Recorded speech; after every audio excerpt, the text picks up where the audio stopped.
Mojang just released a snapshot for the upcoming 1.20.2 patch, and it contains some of the biggest changes to the game that I've seen in years.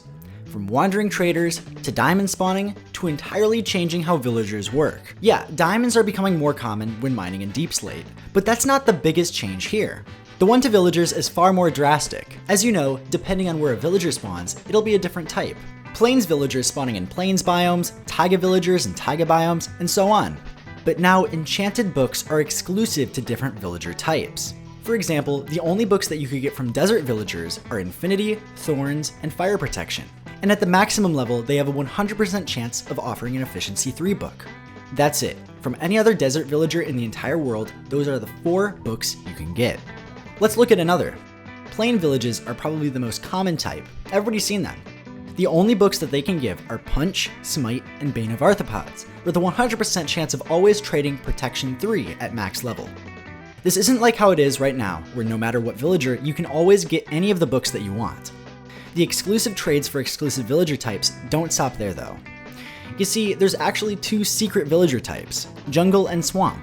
But then, where are the jungle villages? Where are the swamp villages? Why haven't you seen them before?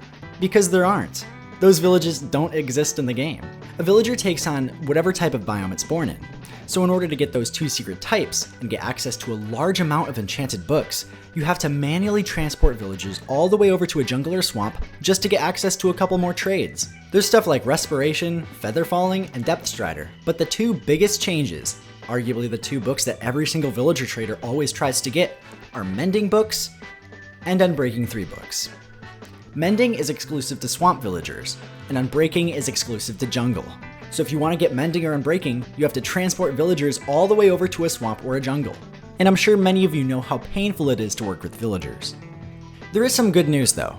All of these will only affect new villagers. If you've already traded with villagers in your world, you're fine. Also, the 100% chance thing I was mentioning earlier, this is talking about max level villagers. You know how when you trade with them, they level up and unlock more trades? This just means that, for example, every Swamp Librarian villager's final unlocked trade will always be Mending. Same with Jungle, but for Unbreaking 2, Plains, but for Efficiency 3, and so on.